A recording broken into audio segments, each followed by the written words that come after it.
Oh, good. This is better. This is better. There's just a few people here, so there's a lot. Everybody's sharing with all this work. They're all just coming in.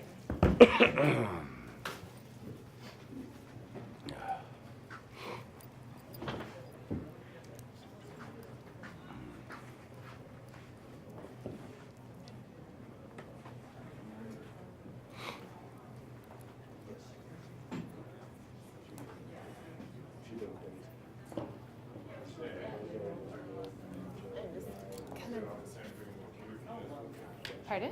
Hope we don't have the same computer for Yeah, I hope so too. Why wasn't it? 30 seconds? Yeah, one elevator, right? Do you have power?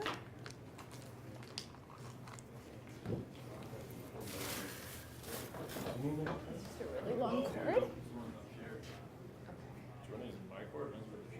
Is it that would be? Is it the same computer? I think so. I just don't want to sit for that. Nice little crew.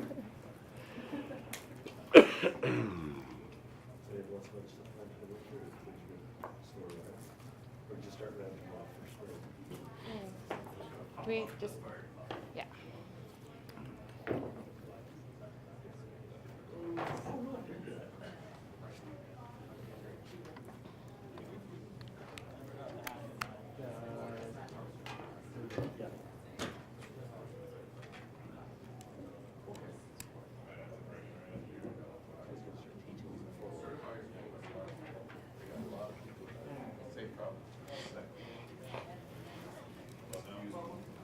There.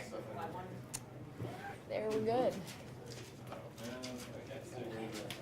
Oh, is it you have to hold it? Okay. Oh yeah, just take that off of the. Okay. Yeah, there we go. Okay, let go.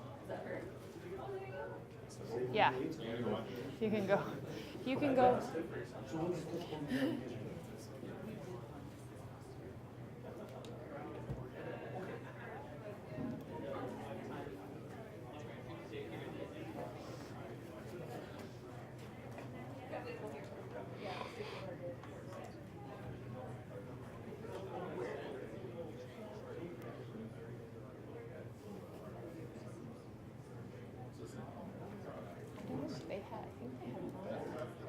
If not, I can.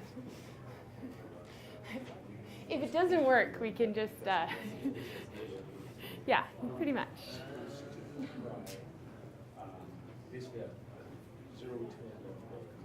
Oh, is it maybe the same way? Is this? Well, we're still going to go ahead. It's just. Is it on now? We're going to. It's like the power is really flimsy. I can do it without. I can do it without. I will just not do a presentation. I think we are like gonna workshop this. It's gonna be way more fun. Oh, there are people coming. Okay. What are we doing for time?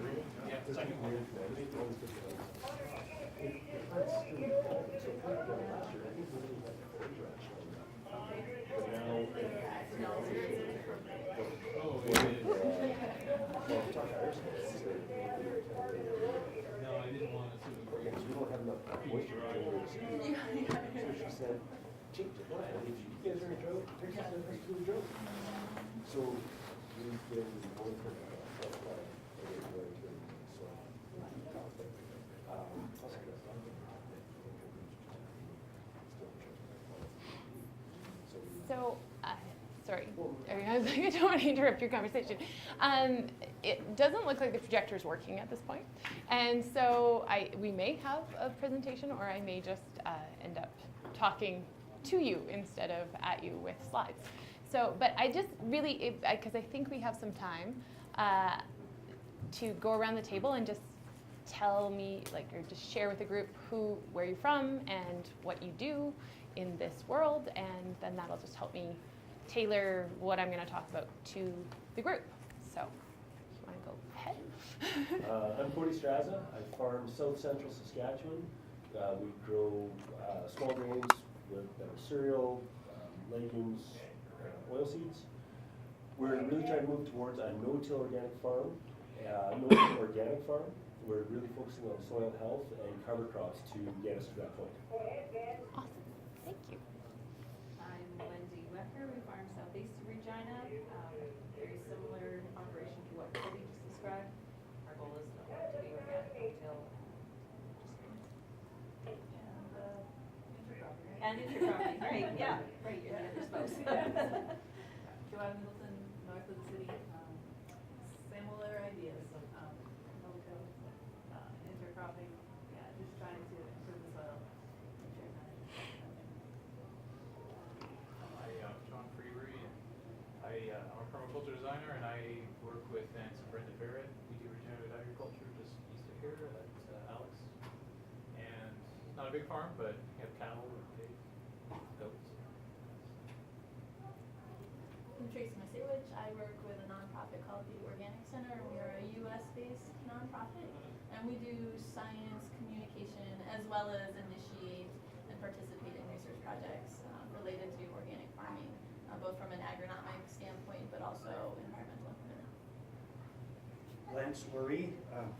I have a small organic mixed farm, did organic for 10 years there, south of Calgary.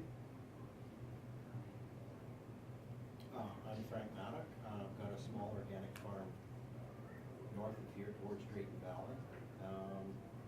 And I have a lot of ideas how I want to use livestock to allow me to grow crops in between times and make the world a better place. I wanted to say that. Why not? It's okay. We're a small group. We're just going to do it with no. Try and fiddle with Yeah, it? you fiddle away. My own man. Yeah, you fiddle. You enjoy. You enjoy. So I'm Kim Cornish, or Kimberly Cornish. I started an organization called Food Water Wellness Foundation. It was actually came from working in Africa on food security projects, and so I was brought into permaculture design through trying to use ecology to create food security. So that was kind of the first 10 years of my working career, and then I got back to Alberta, and it was this really, I'm from Olds originally, and I was like, Wendy Bell, you're not blonde anymore. So, and I started looking around, and I just kept thinking like, oh, there's just all these great ecological things, and then a lot of the farmers in the community were not really talking along those lines, and so it all grew into this appreciation of regen. Oh, there you go. I'm an idiot. There's a switch right there. We gotta turn it on. Sorry. It's okay. So I don't know. Maybe I won't stand up though still because it just seems weird. So I'm covering these points. So we did do this permaculture project in Namibia. And it came together really amazingly. Like it showed when you cover the ground, even in the Kalahari Desert, you can get and use water that was just being wasted and evaporating, that you can really grow things in a very short period of time. So that was kind of like the proof of concept for me about this whole idea of ecological regenerative agriculture. So I ended up incorporating this organization called Food Water Wellness Foundation, and really our main goal is just to advance the practice of regenerative agriculture.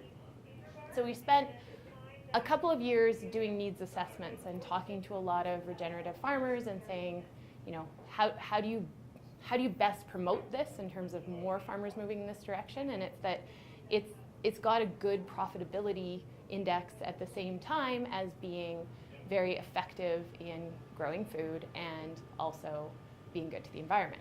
And so we've looked at food marketing systems and a whole bunch of other things, but the thing that really kept coming up was, so this is talking to regenerative farmers, and in the process of talking to those regenerative farmers, I met Blake Holtman, who's from Tabor, and his daughter Andrea is going to be speaking tomorrow. And Blake took holistic management. Is everybody familiar with the concept of holistic management? Yeah, just you all sounded like you were, but I met Blake, and he took holistic management with Alan Savory in 1980.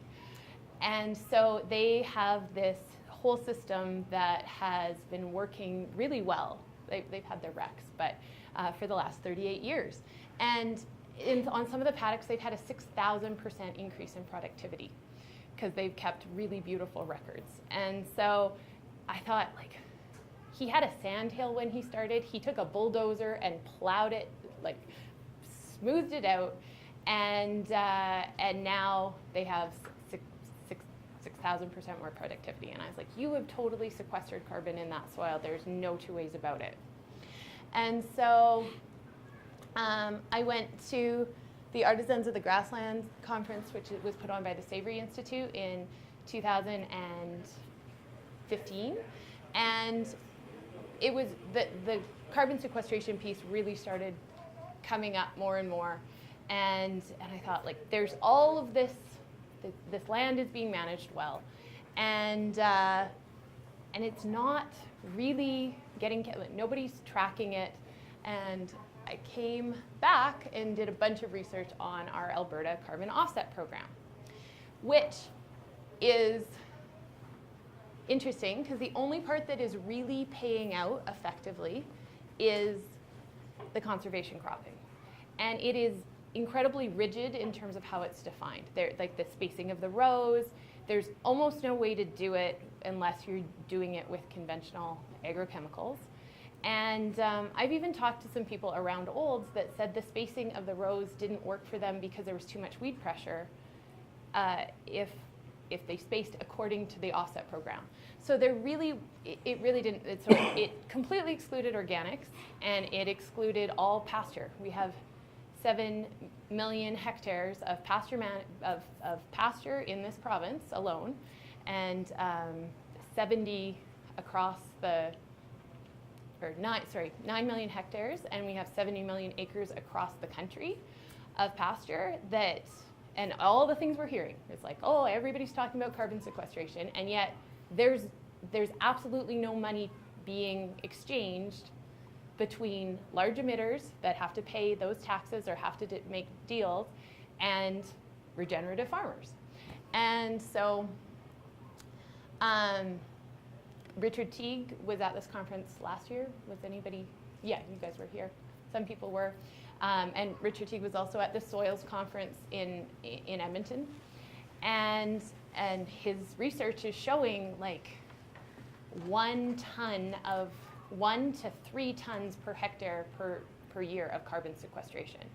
And 1 to 2 tons is 6.7 to 7 carbon equivalent tons per year. So like in terms of all these emissions, his research is showing that.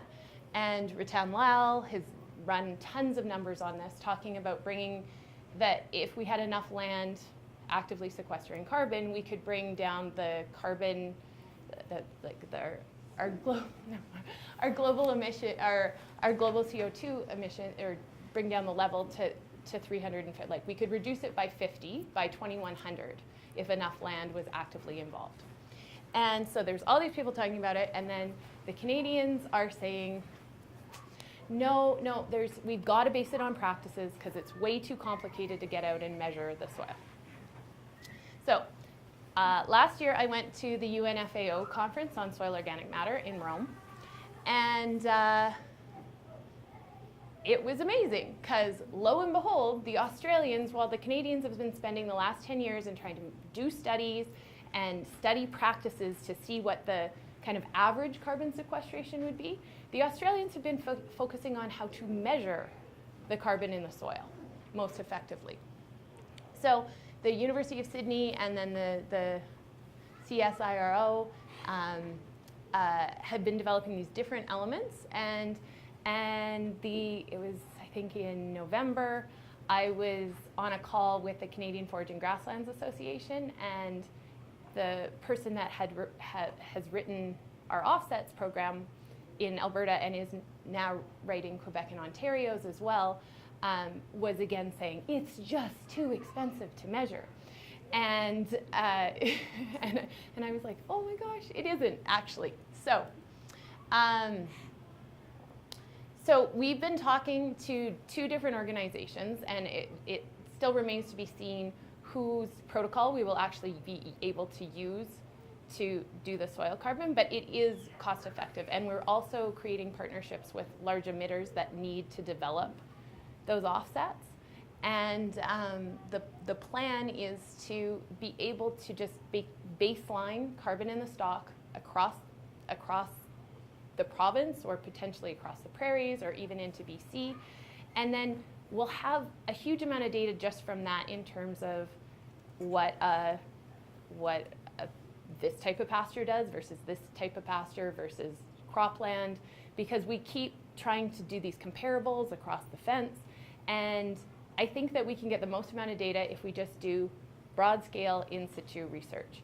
So we develop the baseline, and then depending on the practices that you're doing and depending on how many, like what your precipitation is, between 3 to 7 years, we'll come back and remeasure, and then you will know how much carbon has been sequestered in your land.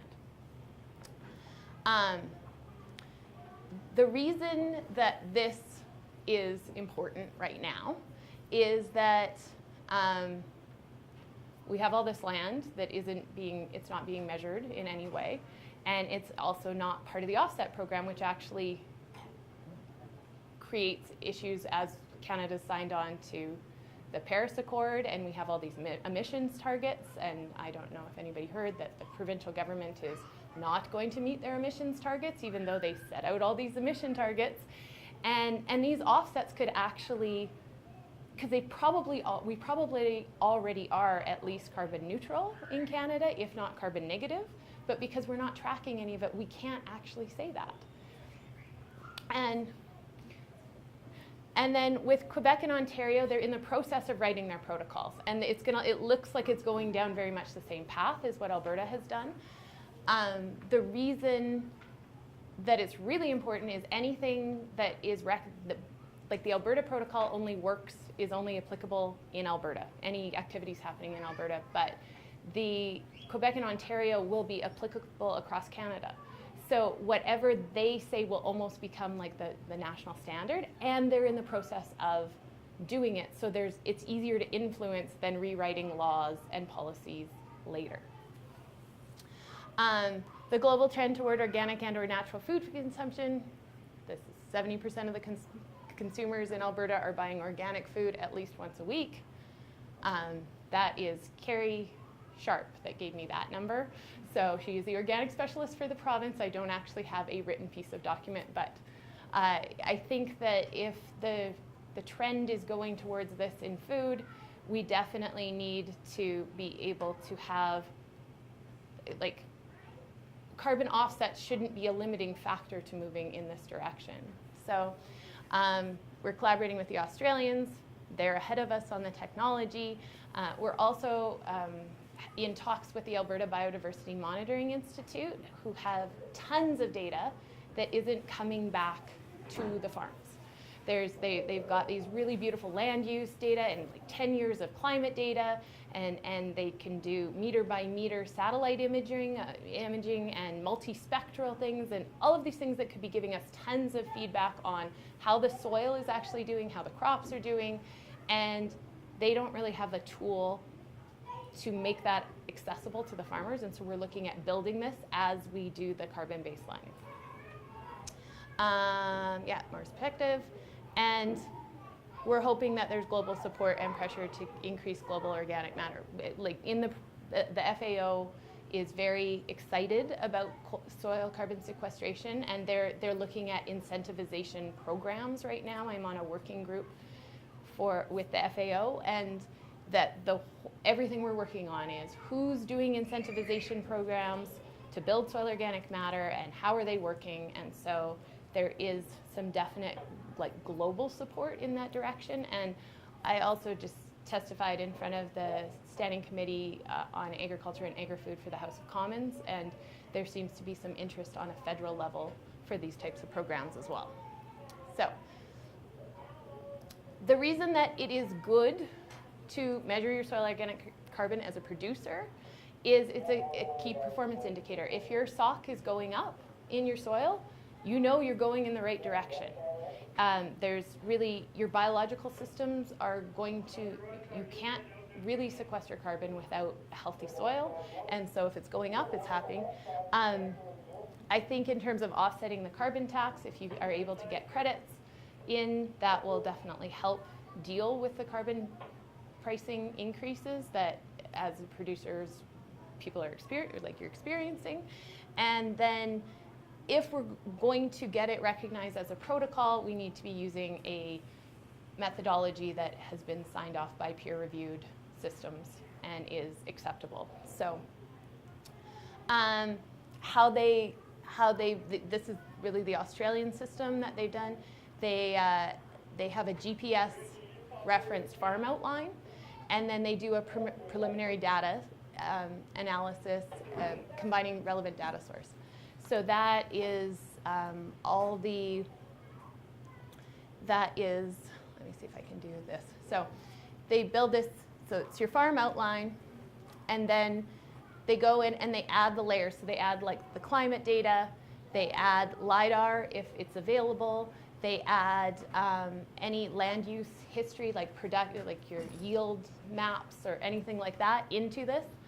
And then basically it runs through the magic of a supercomputer, and it develops the areas of likely, it's called stratification, so it's areas of unequal carbon.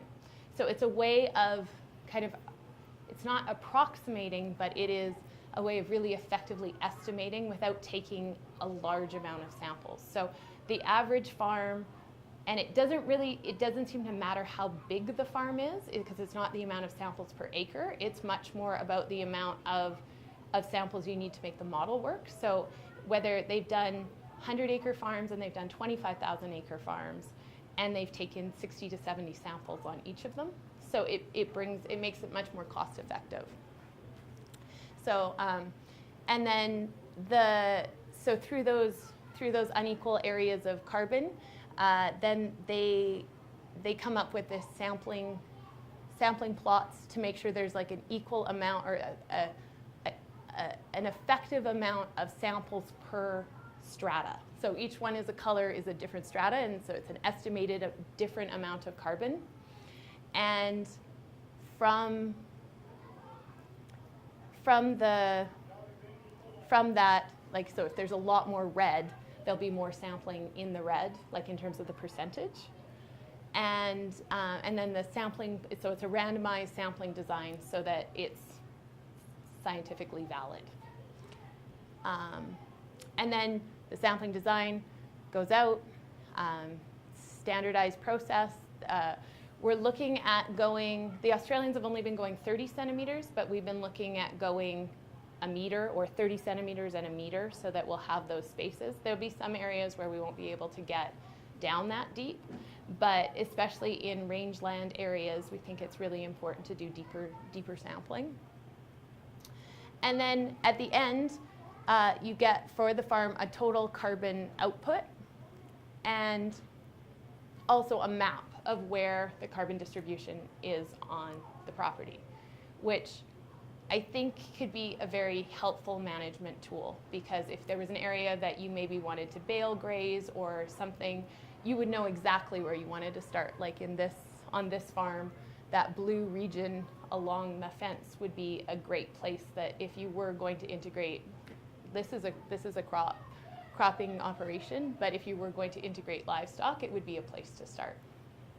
So, and then once the baseline has been done, any improvements in the soil, like that's just kind of go time in terms of trying to improve the soil as much as possible.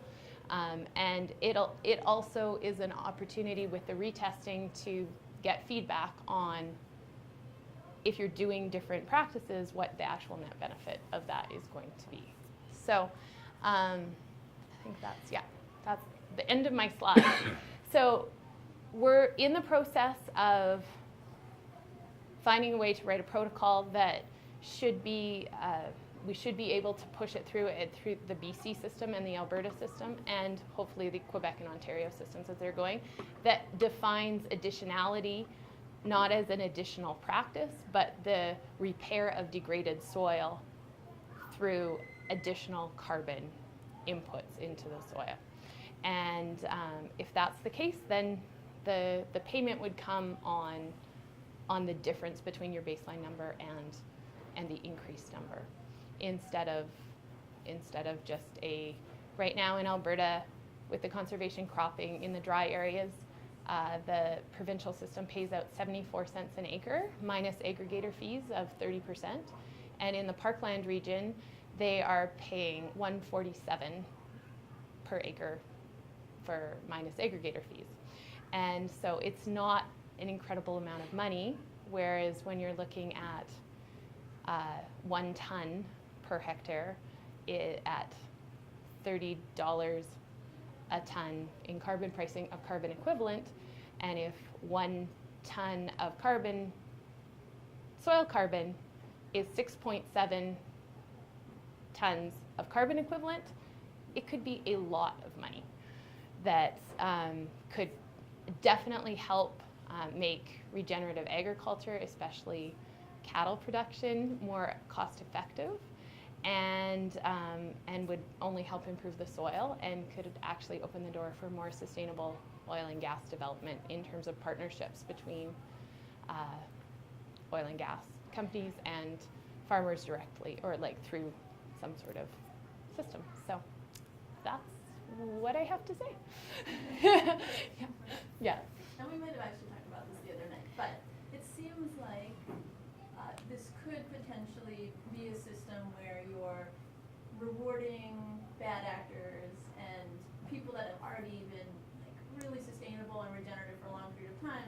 If you start their baseline now, after they've been regenerative farmers for 20 years, there's going to be